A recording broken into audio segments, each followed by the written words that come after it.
আহা কি আনন্দ, আহা কি আনন্দ, আকাশে সূর্য নিচে মাটি, আহা কি আনন্দ, আহা কি আনন্দ। আরে ও গোপাল দাদা, গোপাল দাদা, এই সকাল সকাল কি আবার পিছু ডাকলো? আরে আমি গো আমি। আমি তো আমি নামে কাউকে চিনি না। আর তুমি একটু পেছন ফিরে তাকাও তো। আমি তো সামনে যাচ্ছি, পেছনে তাকাবো কেন? ঠিক আছে, তাহলে আমি তোমার সামনে আসছি। আরে দৌড়াচ্ছ কেন? হ্যাঁ, আরে দাঁড়াও দাঁড়াও বলছি, দাঁড়াও, নইলে কিন্তু আমি মহারাজের কাছে যাব। হ্যাঁ, ও ভোলা তুমি? আরে আগে বলবে তো, আমি করছিলে কেন? একদম কথা ঘোরাবে না গোপাল দাদা। এবার বলো কি বলছি। দেখো, আমি তোমাকে আগের বছর 50 মোহর ধার দিয়েছিলাম।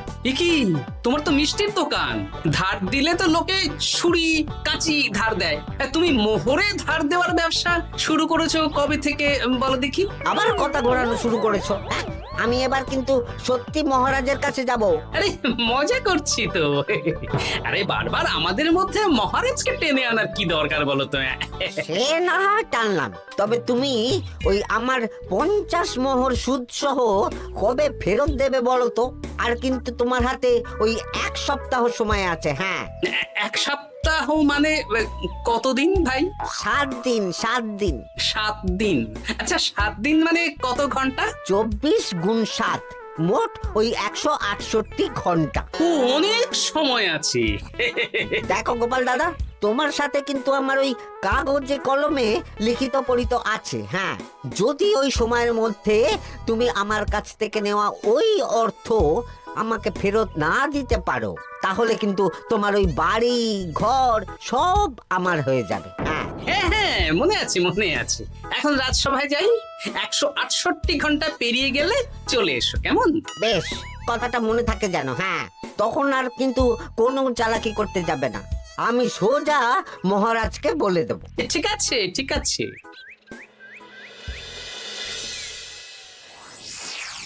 দেখুন মহারাজ, নিজের চোখেই দেখুন, সবাই হাজির, শুধু গোপাল ধা।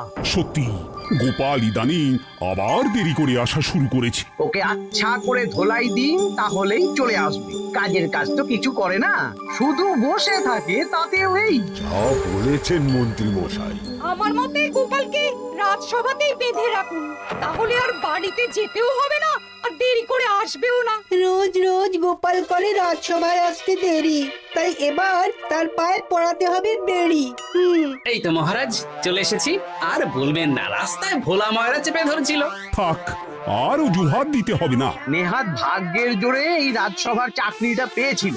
হ্যাঁ, মহারাজ ভালো মানুষ, তাই তোমাকে পুষছেন। আচ্ছা আপনি কি বলতে চাইছেন কি? আমি বলতে চাইছি যে মহারাজ যদি তাড়িয়ে দেন, তাহলে তোমার কি কিছু করে খাওয়ার যোগ্যতা আছে গোপাল? আপনার নিজের যোগ্যতা আছে? আছে বলেই মুখ ফুলিয়ে বলছি। হ্যাঁ, মন্ত্রী এটা একটা ভালো প্রসঙ্গ তুলেছে। আমার রাজসভার সকল সভাসদদের বলছি, যদি কোনো কারণে তোমাদের চাকরি চলে যায়, তাহলে তোমরা কি করবে একবার ভেবে দেখেছো?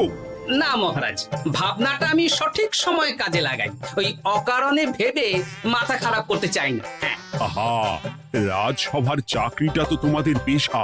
এই পেশার বাইরে তোমরা কে কি করতে পারবে? দেখুন মহারাজ, আমি তো ভেবেই দেখেছি যে যদি রাজসভার চাকরি না থাকতো, তাহলে আমি ব্যবসা করতাম।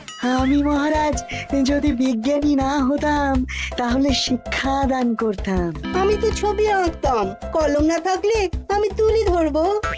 আমি কামারশালায় কাজ করতাম। আমার তো ছোটবেলায় মূর্তি বানানোর শখ ছিল, আমি মৃৎশিল্পের কাজ করতাম। কি গোপাল, এবার তুমি বলো। সবাই তো কিছু না কিছু বিকল্প ভাবনা চিন্তা করে রেখেছে। দেখুন মহারাজ, অনেক ভেবে দেখলাম আমার কাজ তো ভাড়ামো, তাই আমি লোক হাসিয়েই পয়সা রোজগার করব। আর বিশেষ কোনো গুণ তো আমার মধ্যে খুঁজে পাচ্ছি না মহারাজ। বেশ, আমি একটা ছোট্ট পরীক্ষা নেব। আজকের পর থেকে আগামী 7 দিন, আর এই 7 দিন তোমরা তোমাদের যা মন চায় সেটা করে রোজগার করবে। আমি তো খেতে ভালোবাসি। তাহলে খাবে। গোপাল হয় মুখ খুলে থাকে, নইলে চোখ বন্ধ করে। ও শুধু দুটো কাজই ভালো করতে পারে। আর 7ম দিনের শেষে বিচার হবে কে কত রোজগার করেছে। যার রোজগার সবচেয়ে বেশি হবে তাকে আমি দেব 100 মোহর উপহার। আর মহারাজ, যে সবচেয়ে কম রোজগার করবে তার বেতন থেকে আগামী 10 মাস 10 মোহর করে কাটা হবে। কি রাজি তো? হ্যাঁ, রাজি রাজি। আমি জানি যে গোপাল ফুটো করিও রোজগার করতে পারবে না, তাই গোপালই হারবে। বেশ, আর যদি অন্য কেউ হারে? তাহলে আমি নিজের বেতন থেকে তাকে আগামী 10 মাস 10 মোহর করে দেব। ব্যাস, এবার তোমরা কাজে লেগে পড়ো।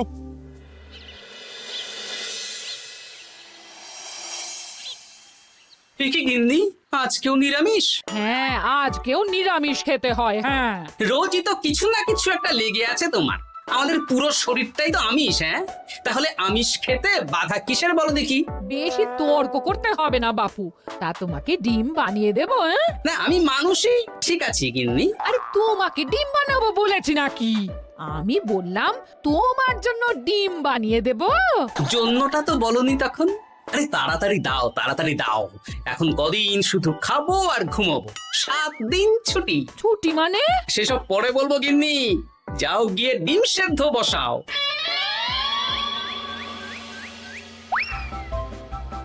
আরে করছোটা কি? বাড়িতে যা মোহর আছে সব তুলে কোথায় নিয়ে যাচ্ছ?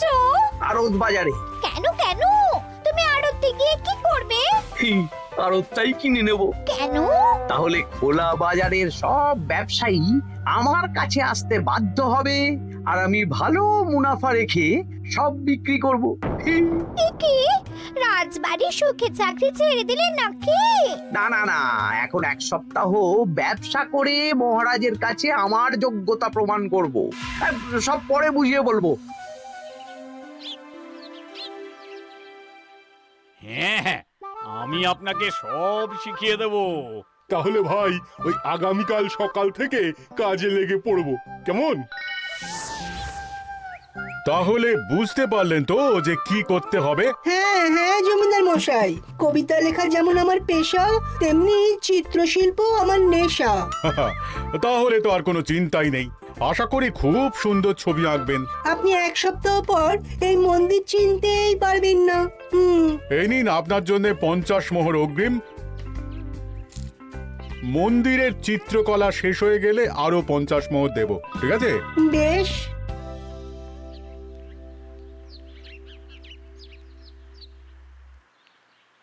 এই হাত চালা, হাত চালা। হাত পা সবই তো চালাচ্ছি মন্ত্রী মশাই। আপনি এত শাকসবজি আনাজ দিয়ে করবেনটা কি? আমি এখন 7 দিন কৃষ্ণনগরের বাজার নিয়ন্ত্রণ করব, তাই সব জিনিসপত্র আড়ত থেকে আমি নিজেই কিনে নিয়েছি। এবার সাধারণ বাজারের দোকানদাররা আপনার কাছে আসবে। কাল সকাল থেকে শুধু মোহর গুনবো।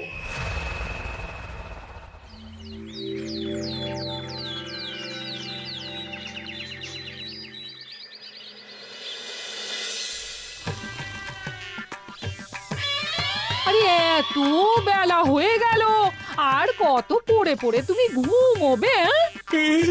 এত লম্বা ছুটি পেয়েছি, এখন তো বিশ্রাম নিতেই হবে গিন্নি। কিন্তু পুকুর ঘাটে গিয়ে তো আমি অন্য কথা শুনলাম। তুমি আবার কি শুনেছো? তোমাদের মহারাজ নাকি বলেছেন আগামী 1 সপ্তাহ তোমরা সকল সভাসদেরা ওই সকল সভাসদেরা নিজের ইচ্ছে মতো কাজ করে রোজগার করব। আমার কাজ তো ভাড়ামো করা, তাই ভাড়ামোর সুযোগ এলে সেটাই করব। কিন্তু যদি সুযোগ না আসে, তাছাড়া যার রোজগার সবচেয়ে কম হবে তার তো বেতন থেকে 100 মোহর কাটা হবে গো। এই খবরও পেয়ে গেছো? বাবা, পুকুর ঘাট না পরনিন্দা পরচর্চা কেন্দ্র? হ্যাঁ, ওসব বাজে কথা বাদ দিয়ে কোনো কাজ শুরু করো, কাজ শুরু করো। এরকম গা এলিয়ে শুয়ে থাকলে ভগবান এসে তোমাকে পয়সা দিয়ে যাবে না গো। গোপাল দাদা, ও গোপাল দাদা, বলছি গোপাল দাদা, কি খবর গো? এই তো গতকাল তোমার সাথে কথা হলো, আজ একেবারে বাড়িতেই চলে এসেছো। তোমার যা হালচাল তাতে তো মনে হচ্ছে ওই কদিন পরে বাড়িটা আমারই হবে। আর সেই আশাতেই বসে থাকো। এই ভোলাময়রা এসেছে কেন গো? এসব কি বলছে? মা ঠাকুরুন, আপনার কাছে আর কি লোকাবো? বহুদিন আগে গোপাল দাদা আমার কাছে 50 মোহর ধার নিয়েছিল। সেই ধারের থেকে 5 মোহরা এখনো আমাকে শোধ করেনি। সে কি? হ্যাঁ, শর্ত অনুযায়ী যদি গোপাল দাদা আগামী ওই 6 দিনের মধ্যে ধার না শোধ করতে পারে তাহলে এই বাড়ি আমার হয়ে যাবে। তুমি আমাকে এত বড় কথা লুকিয়ে রেখেছো? হ্যাঁ, না আমি বলবো বলবো করে বলা হয়ে ওঠেনি আর কি। এবার আপনি দেখুন গিন্দিমা কি করবেন। ভিটে মাটি ছেড়ে কোথায় গিয়ে উঠবেন দেখুন। কি গো, এতেও তোমার হুঁশ হয় না? হ্যাঁ? ধুর, এই অযথা চিন্তা করো না তো, কিছু না কিছু একটা হয়ে যাবে।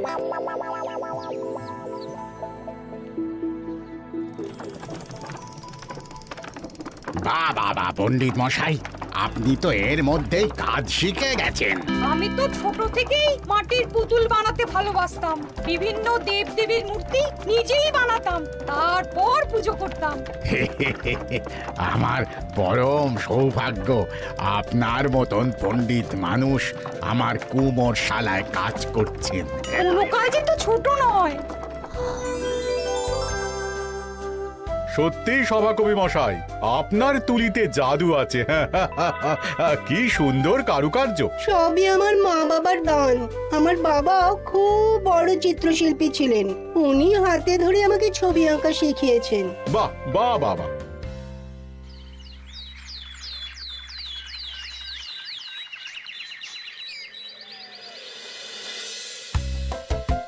এই যে পুটি, আজকে তো একটা মজার জিনিস শেখাবো।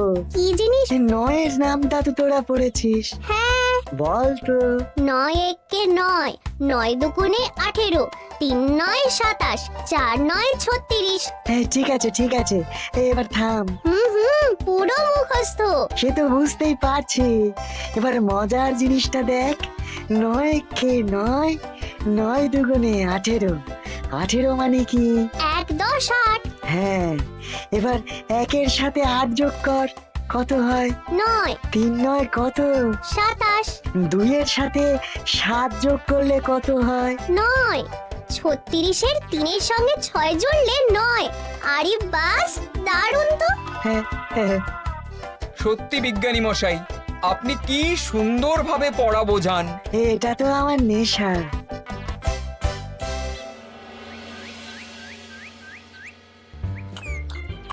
বলছি, তুমি তো দিব্যি বাড়িতে বসেই আছো। হ্যাঁ, কিছুই তো করছো না। সত্যি বলো তো, তুমি ভাড়ামো ছাড়া আর কি কিছু করতে পারো? হ্যাঁ, এই আদেশ করতে পারি। গেনি একটু তরকারি দাও তো, জলের ঘটিটা দাও না। যত সব। আচ্ছা, সত্যি তো ভাঁড় না হলে আমি কি হতাম? আমি কুমোর হতাম। মাটির কাজ শুনেছি খুব সোজা। যাই, কুমোর পাড়া যাই।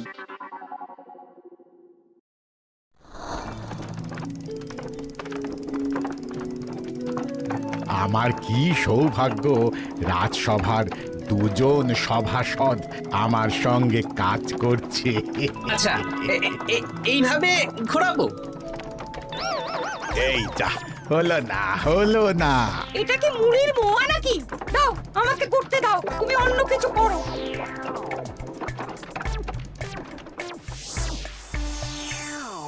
বলো গোপাল দাদা, কি দেবো? মুড়ির মোয়া, তিলের নাড়ু? আমি কিনবো না গো, বানাবো। হ্যাঁ, কি বানাবে? ওই মুড়ির মোয়া। কদিনের জন্য আমার একটা কাজ দরকার, বুঝলে? তা বেশ, তাহলে এসো, এই পিছনেই আমার কারখানা, গুড় মুড়ি সব রাখা আছে, বানাও। এই দেখো, এই যে গুড়ের হাঁড়ি আর ওই যে মুড়ির বস্তা, এবারে বানাও। বেশ, আমি তবে সামনে দোকানটা সামলাই।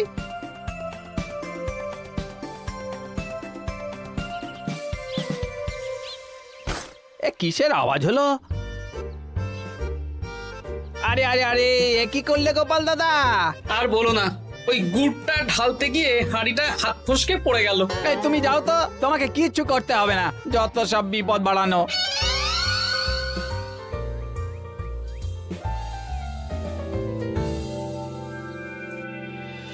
তোমার তোমার দ্বারা কিছুই হবে না। হ্যাঁ, সত্যিই তো আমার দ্বারা যে কিছুই হবে না গিন্নি। তাহলে তুমি করবেটা কি? এমন করে বলো না গিন্নি, সবারই খারাপ সময় যায়। আর খারাপ ভালো, যে সামান্য মুড়ির মোয়া বানাতে পারে না তার মুখে এসব মানায় না, মানায় না। এদিকে বাজারে সবজির দাম হু হু করে বেড়ে গেছে। হ্যাঁ, তাই নাকি? বলি তুমি জানবে কি করে? কদিন তো শুয়ে বসে আছো, আমি তো বাজার দোকান করি। মন্ত্রী মশাই এখন আড়ত সামলাচ্ছেন আর সাধারণ বিক্রেতাদের চড়া দামে বিক্রি করছেন। হ্যাঁ, ও বেটা জীবনে শোধরাবে না। উনি তো তাও ছলে বলে রোজগার করছেন গো। আর তাছাড়া অনেকে পথে গান শুনিয়েও রোজগার করেন, সেটাও তো তুমি পারবে না। হ্যাঁ, এই তো পেয়েছি। 6 দিনের মাথায় তো রাজসভায় একটা বৈঠক হবে, সেদিনই আসল মজা জমবে। কিসের মজা গো? হ্যাঁ, সেটা সেদিনই বুঝতে পারবে।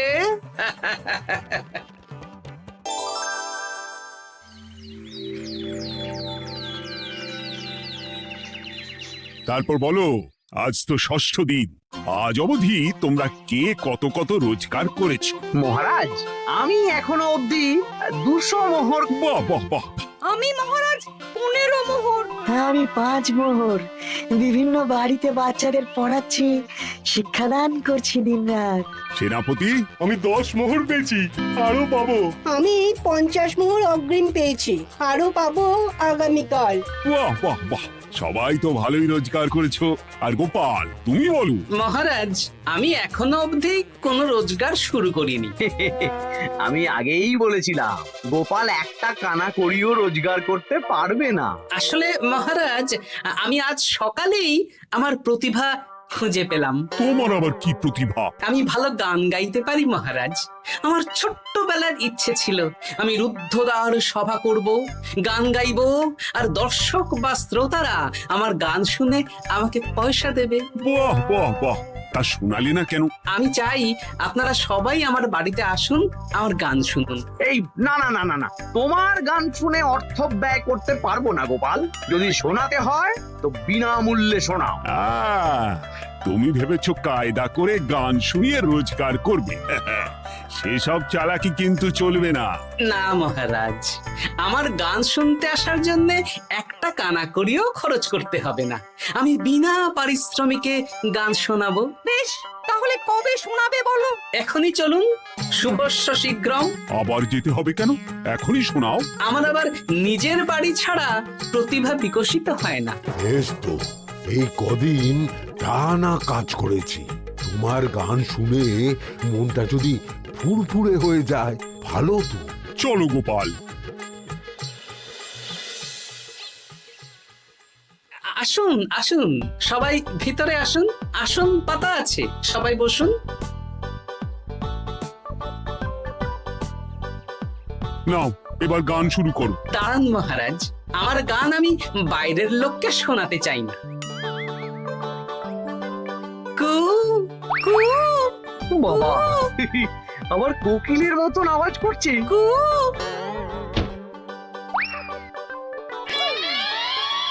নাও নাও, শুরু করো।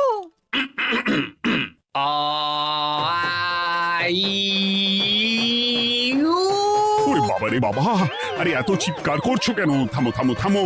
এটা ভালো লাগছে না? অন্য গান শোনাচ্ছি তাহলে। আকাশে মেঘে বাতাসে বায়ু, জ্যোতিষী বলেছে আমার 100 বছর আয়ু। আরে থামো থামো! আরে কান ঝালাপালা হয়ে গেল। না, থামতে আমি পারবো না, গান শুনতেই হবে। ওরে ওরে বাবা রে বাবা, এই কানে তালা লেগে গেল, আমি পালাই। পালাতে পারবেন না, বাইরেও তালা দেওয়া আছে। বাইরে তালা খুলতে বলো। বাইরে বেরোতে হলে প্রত্যেককে 100 মোহর দিতে হবে। আমরা তো আগেই বলে দিয়েছি, তোমার গান শোনার জন্য কোনো পয়সা দিতে পারবো না। এটা তো গান শোনার জন্যে নয়, বাইরে যাওয়ার জন্যে।